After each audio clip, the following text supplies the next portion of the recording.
workshop, whatever you want to call it, is to give you detailed information of how British Council is dealing at the moment with the presentation of the exam. As you know, British Council opened their doors on 12th of September. You correct me if I'm wrong. And students can't take the exam since that day nowadays. So the idea is that Jake is very kind to join us today to explain how you can approach the British Council, how the biosecurity measures are being taken.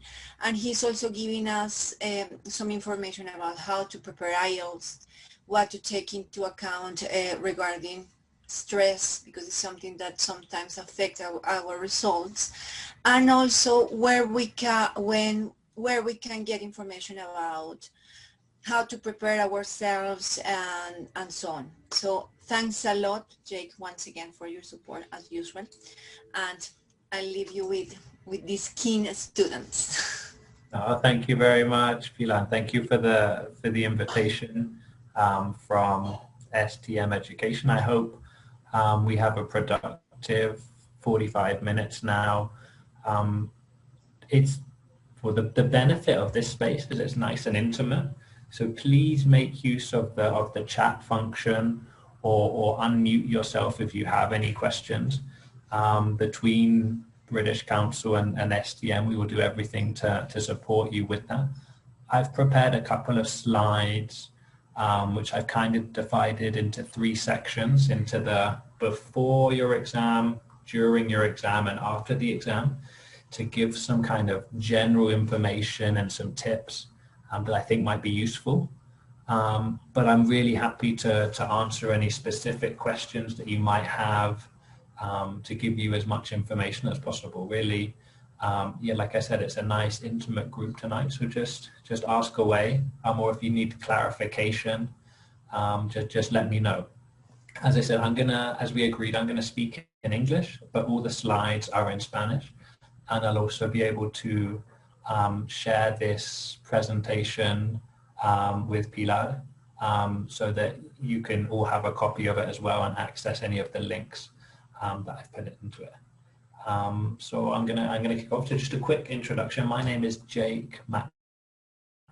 I'm here in Colombia with the British Council, and I've been working with the Council since 2015, largely in our relationships with IELTS partners, be they study abroad agencies, schools, universities, or the local government. And yeah, the idea today is give you an introduction to IELTS, which is the International English Language Testing System, and the world's most widely accepted international certification of English. So, as I mentioned, the first part we're going to look at today is what I call before the exam. So I just can clarify, everyone can see my screen, right? Yeah. Yes, we can. Yes, yes. Wonderful, wonderful, wonderful. So before the exam, possibly the first question you might want to ask yourself is, would I like to take the version in pen and paper or by a computer? So traditionally, up until last year, IELTS was only offered, or IELTS and IELTS UKVI were only offered in a pen and paper version. So you can see on the right-hand side of the screen that you would take the listening, reading, and writing with a pen and paper. You would take an interview in real time with a British Council examiner, and the results would be available within 13 days. This offer is still available, and we're currently running about 2 sessions per month of IELTS pen and paper. But as of last year, IELTS innovated with the option to take the exam via computer. This is still in a British Council location, so it's not from home, it's from a British Council location for security reasons, where you would take the listening, reading, and writing by computer, so typing your answers and listening to the audio with headphones, and you would also take your interview again in real time with a British Council examiner, so a human being. Another innovation in the last couple of months, unsurprisingly due to the COVID situation, is that this speaking exam could either be face-to-face, so in the same room as the examiner, or via video conference, a video conference platform, much like Zoom, where it remains in real time. So still speaking live with an examiner, but you just might not be in that same space. This new scenario was developed for health and security and safety reasons, and will likely remain an option going forward, as it also gives more flexibility to open more sessions of IELTS, so people to have more options to choose whether they want to take the exam during the week, at the weekend, in the morning, afternoon, or even in some evening sessions. And you can also note on this slide the difference in time when the results are available. So for a computer delivered exam, the results are available much faster, within 3 or 5 calendar days, whilst the computer delivered exams are available within 13 days. So there's that slight difference there that might also play a part in your planning cycle, whether you might have different deadlines, or needs to submit information for scholarship opportunities. It's always good to have this in mind. Another question I get asked often is the difference between IELTS and IELTS life skills and IELTS UKVI. So I've tried to use this graphic on the screen now. Something I didn't mention at the beginning of the course, that IELTS is often used for 3 primary reasons. One of those is study, or the opportunity to study an undergraduate or postgraduate course in a foreign country, whether that's an English-speaking foreign country or whether that's in Europe, where more and more postgraduate courses are delivered in English. So the option for study. It could be the option for work, so professional reasons, whether you're looking to work with a multinational company and they want to certify at this level, or whether you're an English teacher, they want you certified at this level. Or for emigration reasons, when traveling with a partner, be that traveling with your wife or partner or husband. Life skills is probably the easiest one to recognize here. You will be asked to take your life skill exam if you are traveling with a partner who has a work or study visa. So the life skill exam is to be able to have a partner's visa when you will not be working or studying. It is specifically for the UK and for just evaluates the listening and speaking skills. However, I imagine most people on the call are thinking about these 2 options for work or study. So it's important to bear in mind for work and study, if you're planning to travel to any country that is not the UK, you need to take the IELTS exam, the traditional IELTS academic or IELTS general training. So if you're looking to travel to Australia, the USA, Canada, Spain, Germany, please take the IELTS exam. Depending on the institution or your reasons, they might request academic or general training, but that is always at the discretion of the receiving organization. It's not STM Education, it's not the British Council that decides that. It's always that receiving organization, normally a university. The one question that might be challenging is if you're planning to planning on studying in the UK, where they might ask for that request between IELTS and IELTS UKVI. So what it really comes down to here is the type of visa you will be applying for. Much like here in Colombia, the UK has a number of different visas and categories of visa. Most or a large proportion of UK universities and the most recognized universities offer a tier 4 visa, a tier 4 study visa. And in general, to obtain that visa, they will ask you to take the IELTS exam. So the exam that we've mentioned, and that could be either academic or general training, but most likely the academic version. However, if you're looking to study at a non-higher education institute, or take a pre-sessional or foundation level course, so below an undergraduate course, or study at certain universities that might require a tier 1 or tier 2 visa, you might be asked to take the IELTS UKVI. So that's a little bit long-winded, and I hope this description, this image is clear on the screen. But my number one recommendation is if you're unsure which exam to take, ask the institution. Get in touch with the university or the company that you're hoping to apply to and say, do I need IELTS or IELTS UKVI? For most accredited UK universities, it will be the IELTS exam.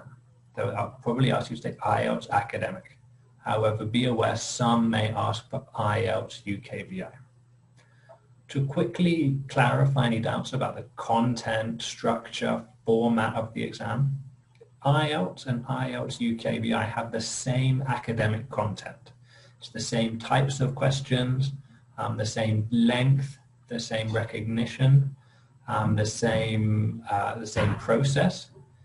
The slight difference in IELTS UKVI stands for United Kingdom Visas and Immigration. So it's a part of the UK government that requests specific security processes throughout the exam. So the whole exam, from your registration to your interview to your written exam, is video recorded. So that is an extra level of security that UKVI requests and must be met for visas for Tier 1 and Tier 2 for certain study organizations.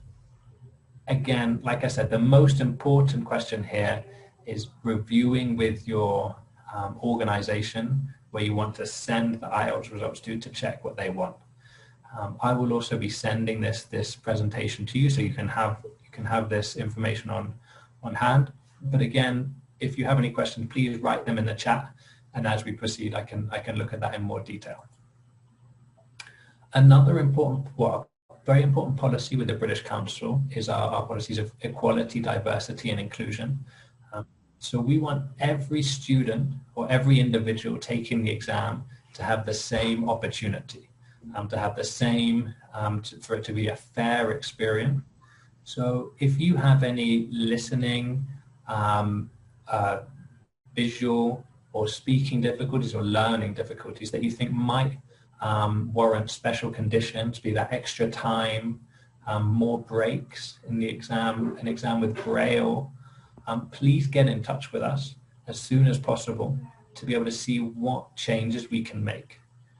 So IELTS has a number of different accommodations that it can make to try and give everyone the same fair experience.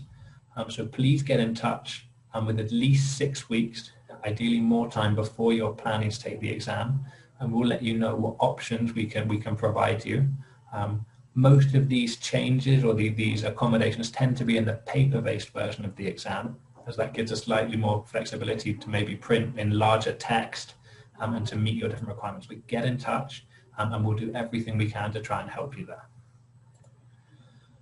In terms of preparation options, so you've decided you want to take IELTS, you've decided that because of its recognition, because of the design, that real-time interview with a human being, IELTS is the exam for you. So as Pilar mentioned at the beginning, we're going to talk about a couple of brief options that we might be able to provide for you. On the page in front of you, I'm giving 5 options. 4 of those are free of charge. 4 of those are completely free, which we hope will be helpful to you to develop things. The mobile apps that you can see, British Council has 3 different apps that you can download on either Apple or Android to practice IELTS, type questions, build your vocabulary in your own time. It also offers authentic practice material, which is really useful in each of the 4 skills. In the top right-hand corner, we have webinars. Globally, we offer 1 webinar a week on different elements of the 4 skills.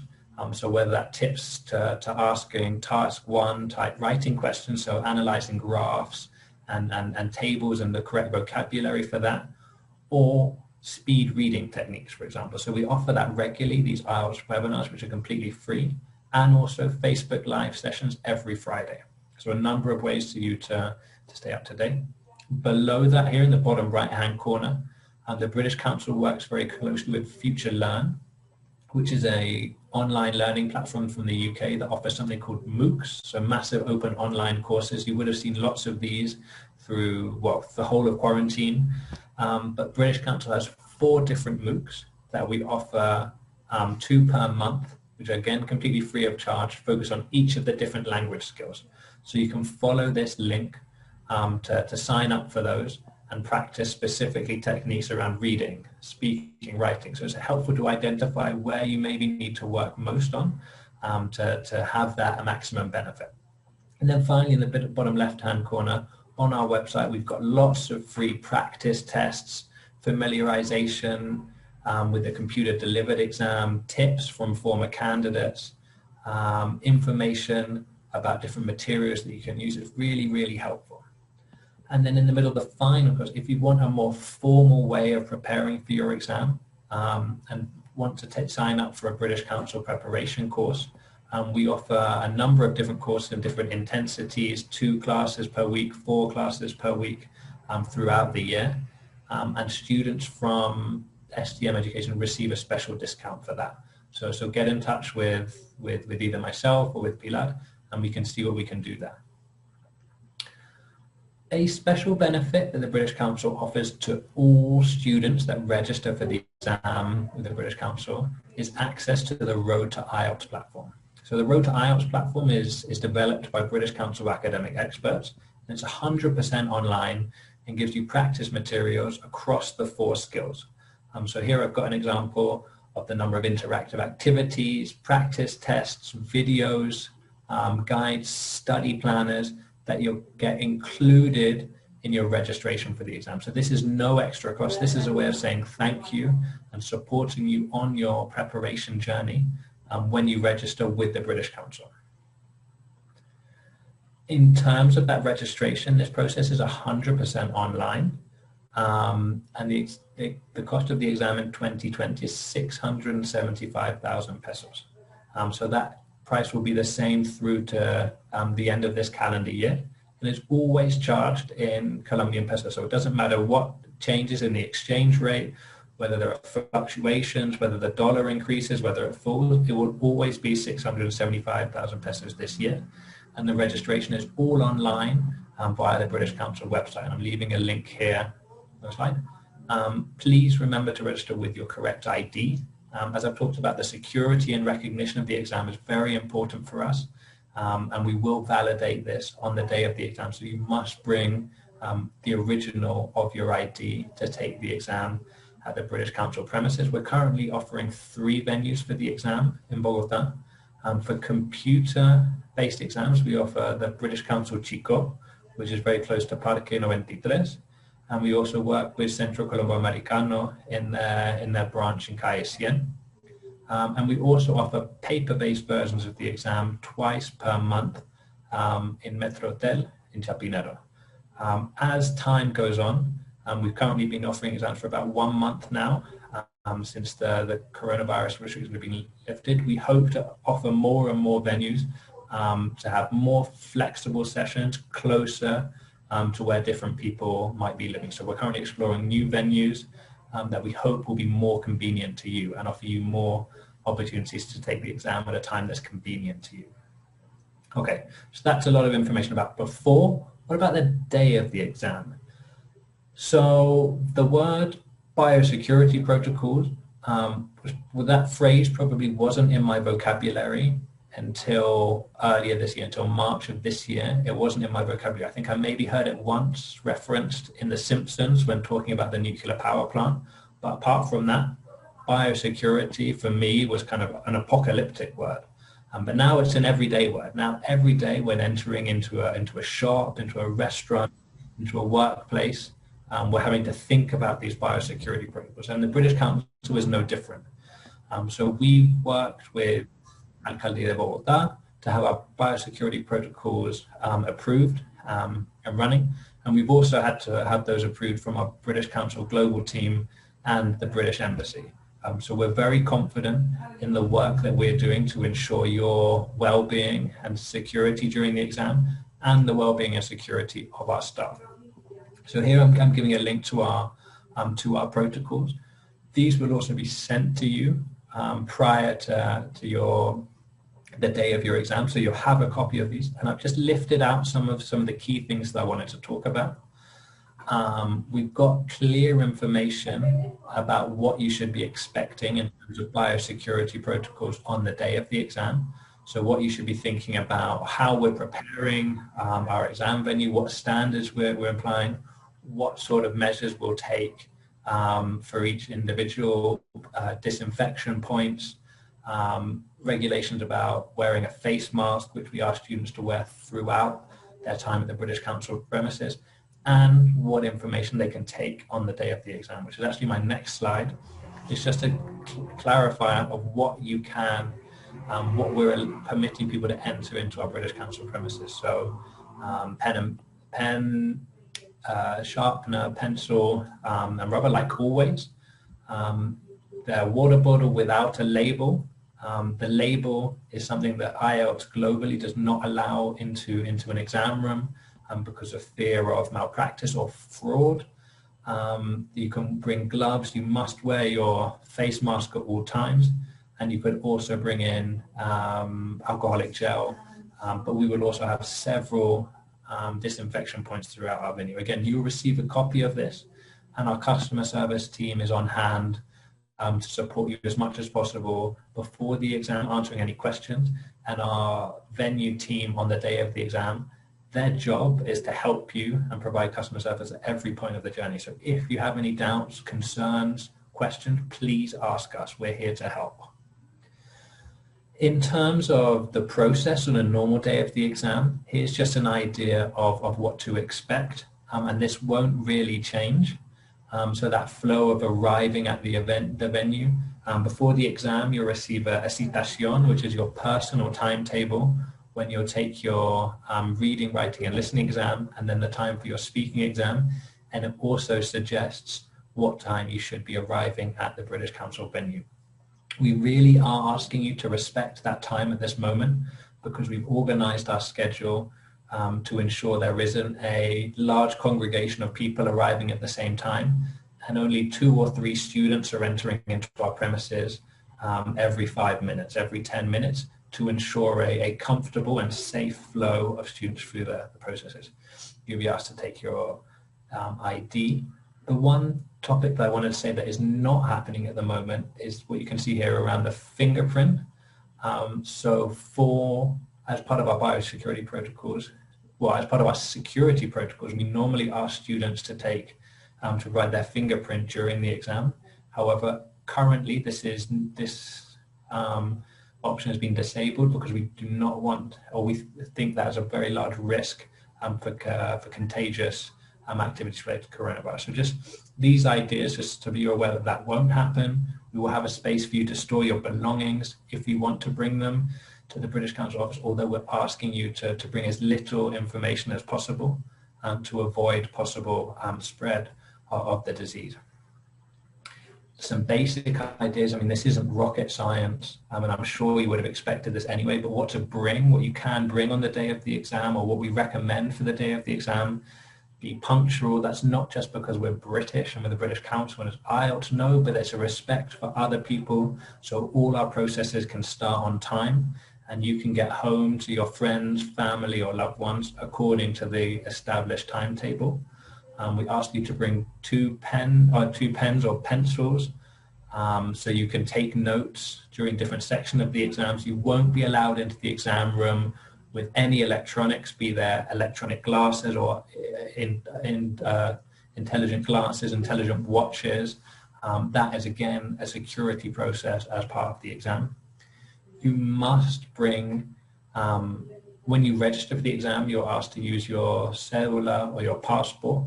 When you arrive to the exam, you must bring the original version of that document used in the registration. Again, this is a clearly mentioned a number of times in the registration, and it's an important part of our security procedures to validate the identity of each individual. And again, in the bottom right hand corner, the reference there is, if you have any questions, ask us. We're here to help, be that Jake now, be that our customer service team at the time of registration, or our venue staff and vigilators on the day of the exam. So please use that space to ask questions and interact. So one topic that I wanted to kind of touch on briefly that might be useful, a couple of tips or steps that you might be able to take to manage and deal with different possible areas where that might generate stress. So I've kind of thought of dividing this very briefly into before the day of the exam and on the day of the exam. Some of this might be very clear and obvious to you. Some of it, I hope, is additionally helpful there. So in terms of your preparation, I think the first point is know what you're aiming for when you're taking the exam, when you're signing up for IELTS. What grade do you need to achieve? IELTS is graded from band 1 through to band 9. It is a multi-level exam, which means it is not pass or fail. You can't fail IELTS. Every individual that registers and takes the 4 components, reading, writing, listening, and speaking, will receive a certificate with their grade according to the Common European Framework from A1 to C2. So know what you need to achieve. What is that university in Australia, in Canada, in New York, in the United States asking for?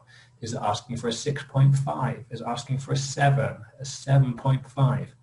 Is it asking for the same consistency across all language skills? Or do you need to have an average? Have that clear. So from the moment of your preparation, you know what that target is. You know what you're aiming for, and you can make those adjustments. Maybe you recognize, you diagnose that your speaking is an area where you need to improve most, so you can spend more time there. Or your writing, you really struggle in terms of time management. Knowing where you are and where you need to get to is a huge part of that preparation process. Once you've got that, create a study routine. Again, this sounds basic, and it's probably how you've been thinking about ideas since you were in high school. I'm studying for end of year exams. Having that routine, and knowing that each day you're going to spend half an hour, 45 minutes thinking about IELTS. I mentioned loads of free resources that you can use in your preparation.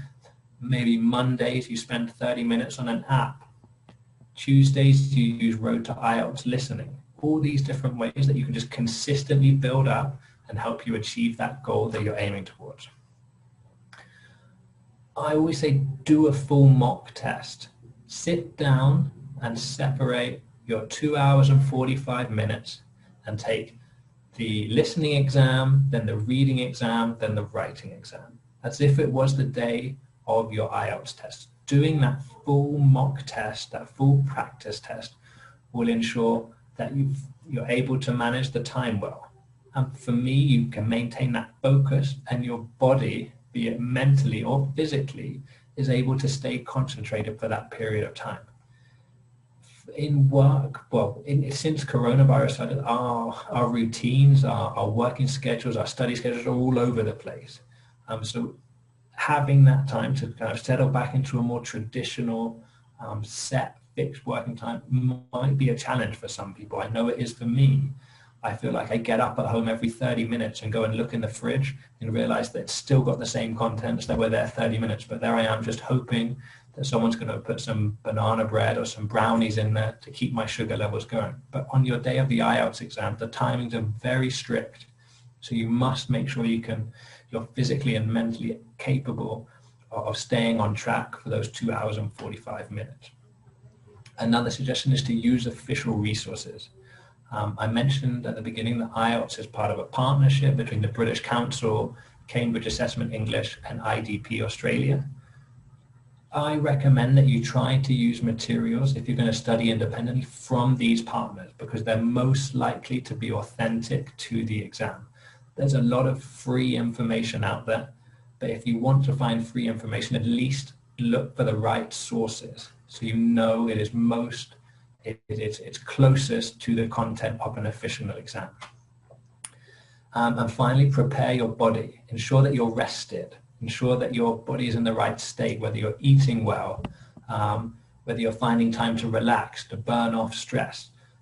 Most people that are probably on the call tonight are planning towards maybe studying abroad in September 2021. This is almost a part-time job, arranging all of these processes, getting the documents in order, the applications, these issues related to so your English requirements. So respect your body and allow it the rest that it requires. Don't think you need to stay up the night before the exam until 2 in the morning to try and cram as much information into your head.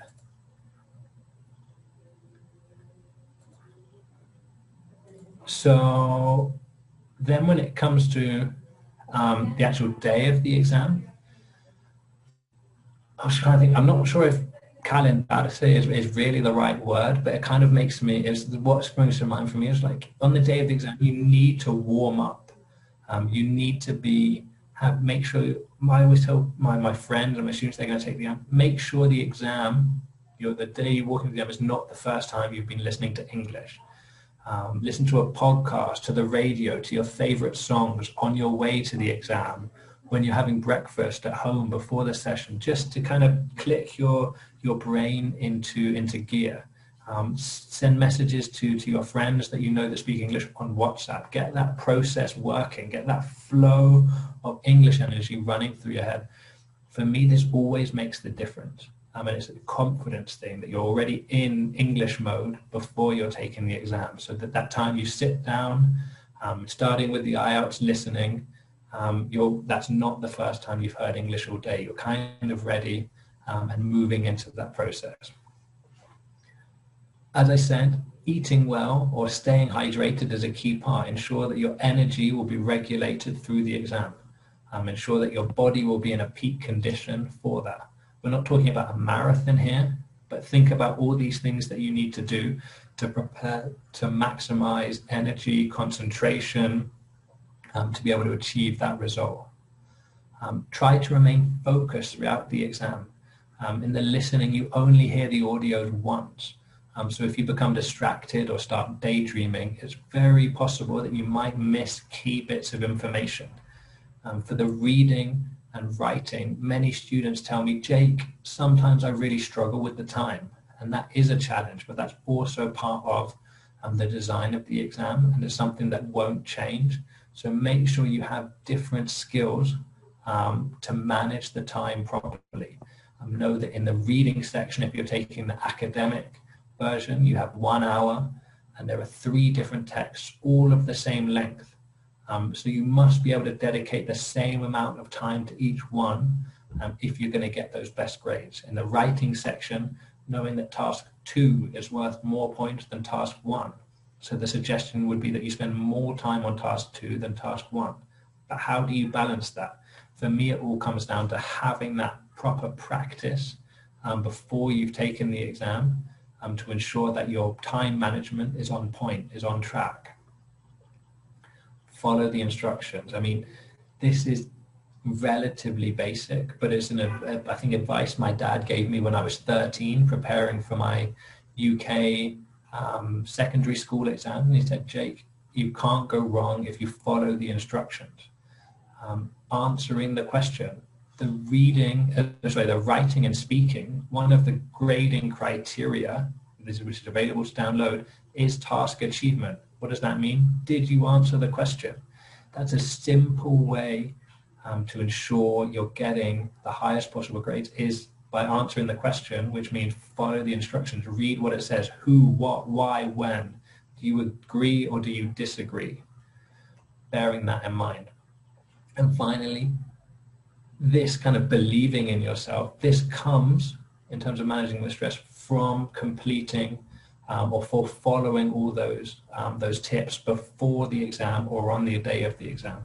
If you feel confident in the process that you've developed in your preparation, in your language skills, in your understanding of the IELTS design, you can feel even more confident in yourself. There are always going to be levels of stress on the day of the exam, but if you take some time to prepare correctly and to try and develop coping strategies for the day of the exam, you're giving yourself the best possible chance.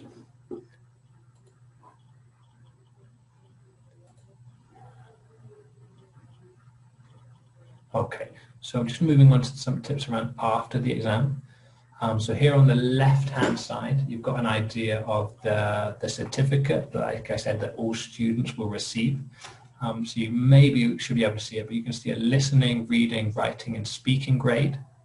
And finally, the overall grade, both numerical and according to the Common European Framework. Again, here's our scale of grades on the right-hand side from level A1, which would be a band 1, all the way through to C2, which would be a band 9. Most international universities will be requesting that students certify in at least a level 6 or a band 6 upwards. It's much more common to see 6.5 and 7s for students that are looking to study a postgraduate degree in an English-speaking country. So bear that in mind, see what they need as you plan to go forward. So like I said, the results online are different depending on their computer delivered or paper-based. I think there's a mistake on this slide. Computer delivered results are available within 3 to 5 days, and paper-based exams are available within 13 days. And remember that the results are valid for 2 years. So if you take the exam tomorrow on the 8th of October, 2020, they'll be valid until the 8th of October, 2022. So think about this in your planning process. Maybe you're currently studying at university here in Colombia, and you might want to use these IELTS results to meet your local graduation requirement from your university, but also use the same results as part of your application process for a foreign university, or even for a postgraduate program here in Colombia. Bear that in mind. Think how you can be time and resource efficient, money efficient by using those same results. British Council and IELTS offer 2 different options for the verification of the results. If you're planning to study in a foreign country, they will ask to see your IELTS results. And the British Council offers a free online verification service for all students. And you can, when you're registering for them, you can mention, please share my students with the University of Manchester or UCLA in California, or the University of Brisbane, or a university in Ontario. Whatever you need, we can try and help you share these results, be they physical. You can ask for 5 different copies of your results to be sent directly to universities in the month after your exam, or the verification process, the online verification process is available for at least whilst your results are still valid. So you can see more information about that on our website, but it's also a great way for you to save money. You won't have to courier your results from Bogota to another country. These registration or the verification process can be all online. Just give me a moment. So in terms of opportunities for scholarships or financing, British Council has 2, well, I recommend 2 platforms to take a look at. One of these is the Global Study Awards, which is a financing opportunity exclusively for individuals that take IELTS with the British Council around the world. We tend to offer 3 scholarships per year for students planning on postgraduate studies in a foreign country. Take a look on this link that I've got here on the page that you'll get in the PDF to learn more and see about the future dates. Study UK is also a platform from the United Kingdom where we look to consolidate a lot of different information about courses and programs and adjusting to life in the UK, living opportunities, different types of residence and hospitality. And also there's a page completely dedicated to funding opportunities, whether that's programs offered by the British Embassy, like the Chevening Scholarship, which has applications open until the 3rd of November here in Colombia, or whether that's different scholarships available from individual universities. It's maybe your first port of call to see what different funding opportunities you might be able to find specifically to study in the UK. So I feel like I've spoken a lot and shared a range of information that might be useful before you take the exam in terms of your preparation, the day of your exam in terms of understanding what to expect, the biosecurity protocols, and different information about managing stress, and some ideas after the exam about verifying the results, sending them elsewhere, and possible finance opportunities. So I want to open up a space now, maybe for 15 minutes, if anyone has any questions, to take advantage of this space. They can be anything. They can be academic related, information about the biosecurity protocols. Please feel free to either write them in the chat or take yourself off mute, and I'll do my best to answer them now.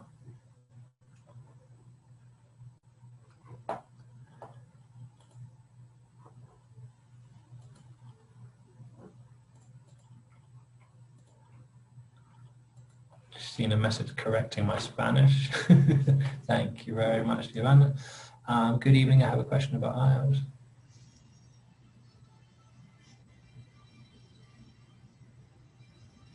Yeah, so this question about pre-sessional English language courses at universities. I'm really sorry that I have to give this answer, but it really depends university by university. They all have different programs, but the pre-sessional courses they offered are often already part of their postgraduate services. So they might ask you to come 1 month early or 6 weeks early to take part in one of those pre-sessional courses. And they could request the IELTS or the UKVI. It would really depend which program you're applying to and which university you're applying to.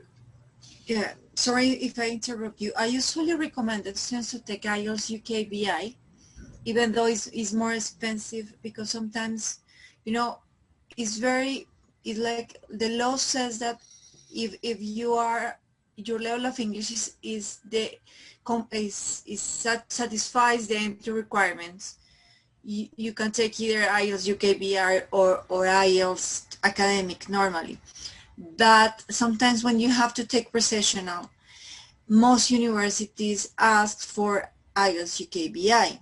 So we have faced those cases where students feel confident and take just IELTS, and then they realize that they didn't pass the exam with the score that was requested, and they end up taking a second exam, which is the IELTS UKVI, in order to be able or be eligible to enter into the program. So sometimes we advise the students, to play safe and rather take IELTS UKVI despite it's more expensive, because if they end up requiring pre-sessional English, then they don't have to take another exam. I don't know if I was clear or not, but that's like the advice we usually give, in order to avoid like paying 2 or 3 exams or things like that. I think that's really, really helpful. And that's, I think you potentially have even more experience in this area than I do, and especially with conversations with UK universities and the direct experience of different students applying to study in the UK. So that's really, really helpful. Thank you for that. No, sorry. Excuse me, but both of those visas allows me to work in the country? What do you mean, the 2 visas? Just IELTS or the IELTS UKVI? The question is if I choose the IELTS UKVI, because in the map of the graphic that you show us before, it says like just for study, so I just get lost. Maybe if just the IELTS UKVI is just for study and not for work. I got confused with that. Okay, let me just go back to that slide now. I think that's a really useful question. Maybe I can clarify that. If the main purpose of your travel is to study at university, they will ask for either the IELTS or the IELTS UKVI as part of your visa application. The different visa that you apply for will dictate or suggest whether you are allowed to work during your stay in the UK. So I'm more familiar with the Tier 4 visa, which does allow students to work a certain number of hours a week during term time, so a sort of a part-time job during the semester, and then more full-time in the university holidays. So on that visa that you have for the university, there are certain options to work in addition. Also, this year, the UK government, or for students in the next year's intake, is offering the opportunity for students to remain in the UK up to 2 years after graduating, to be able to develop professional opportunities in the UK and work in the UK on that visa, which is a huge change because that previously wasn't available. I wish I was more of an expert on visas and each of the different things, but as you can imagine, things are changing quite quickly, and that is all handled by the British Embassy. But I can share some links to the up-to-date information that might be useful for you to bear in mind as you're going forward. Thank you very much. No problem.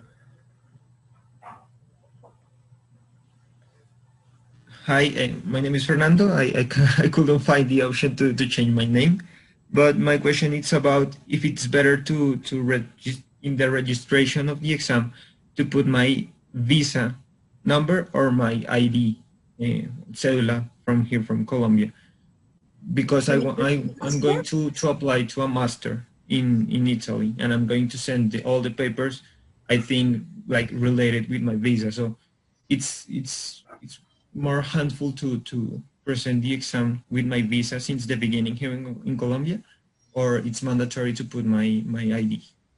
Do you mean your visa or your passport? My passport, sorry. Perfect. So I would say it's pretty flexible, because the information on the result will have your name and date of birth.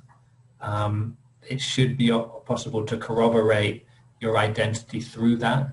I've never heard of any experiences of students registering to take the exam with the cedula and then international universities demanding that it must be with the passport. I'm not sure, Pilar, if you've heard anything there.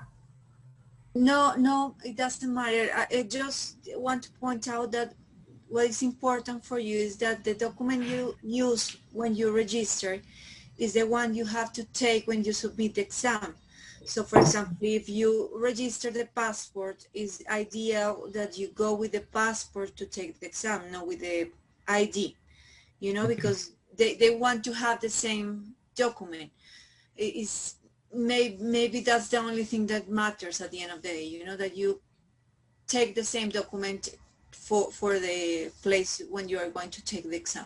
That's all. Okay, but it's the same if I register myself with my passport and my cedula. It doesn't make any change. It's exactly the same, yeah.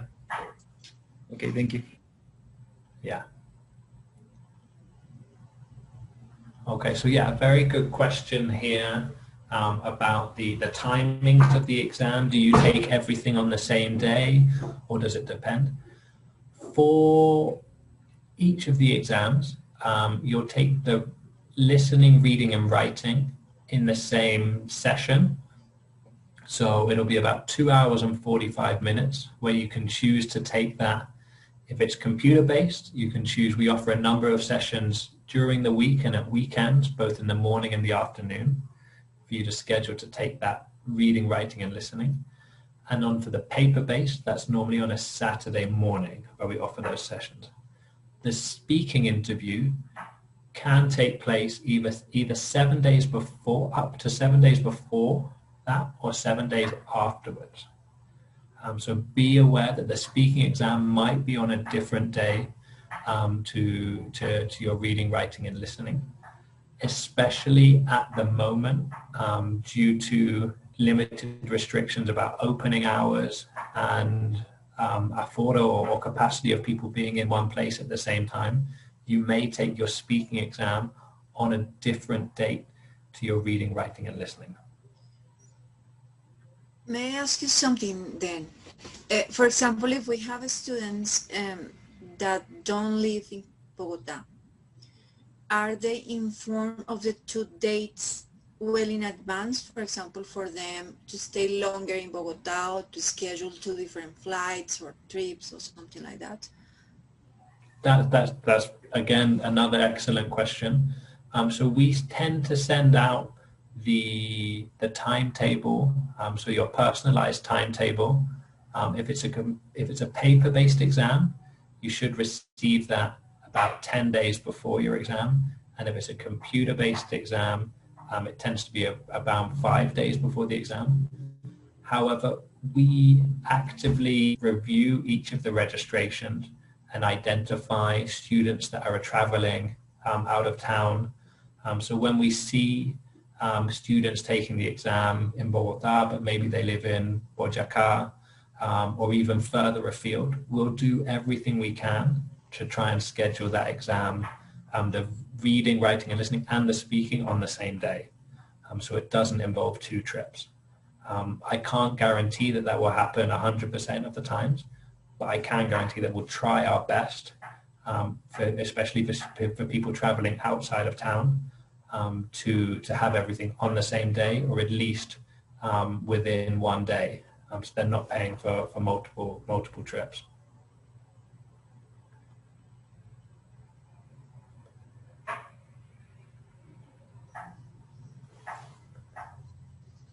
I'm not sure if anyone has any additional questions or if we can help in any other way. Just whilst you're maybe thinking of one or two final questions, I'm just sharing some my contact information if you want to get in touch with me via email, or if some other questions might spring to mind about the presentation I've given. I'm also sharing our customer service team email. They're probably the best port of call for questions related to the registration itself and timetables. You can get in touch with them via email or on our telephone number. And we also have a live chat available on the website in working hours. So between 9 and 5, we have that available. I'm also sharing 3 social media channels. Not necessarily for you to follow, but to flick and check every now and then, because we're constantly updating content that might be relevant to your practice. So on the Take IELTS Facebook, we have regular Facebook live sessions, so I said once a week. On our Twitter page, where we publish regular resources or questions that might help you frame whether different vocabulary or grammar to use. And on the YouTube channel, we're posting information about possible study opportunities, finance opportunities, and tips from examiners or students that have taken the exam. Just maybe space for one more question if anyone has any questions before we've finished. I wanted to give us about the, I'm not sure if I understand. I don't know if someone is talking, but we can hear properly. Yeah, I can hear. It's very, very, very faint. Excuse me, can you hear me? Yes. That's much better. I'm sorry, I was wearing the earphones. Did I understand well, or you said that when I get the visa,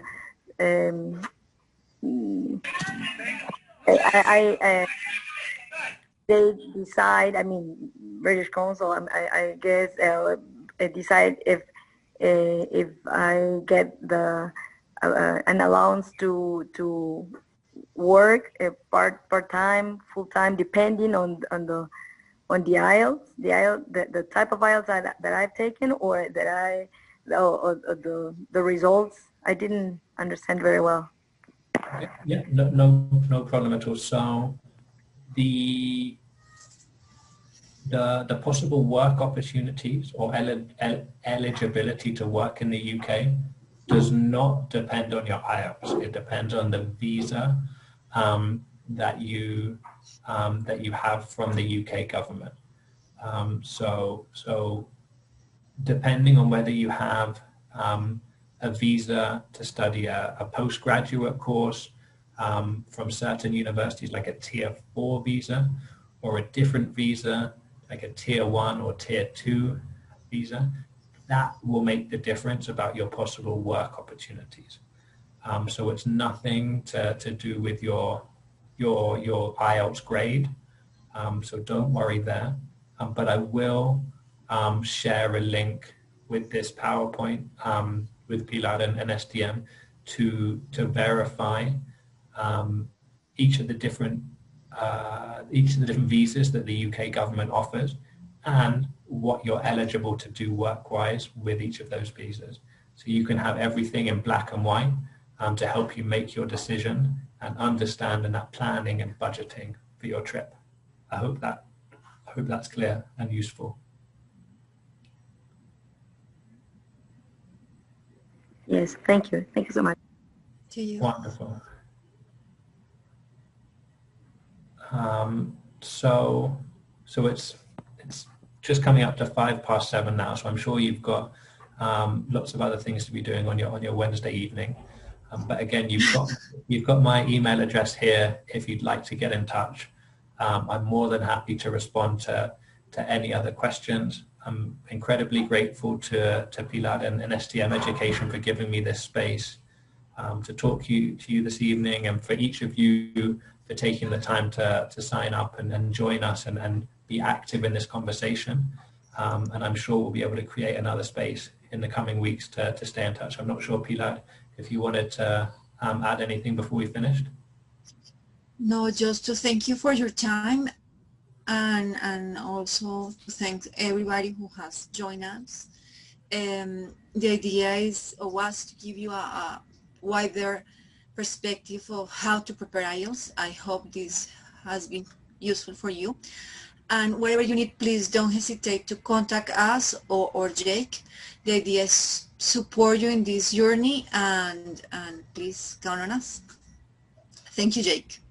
No, I completely agree with that. Yeah, like I said, please get in touch with STM or the British Council. We're here to help. So have a fantastic evening, everyone, and we'll speak very soon.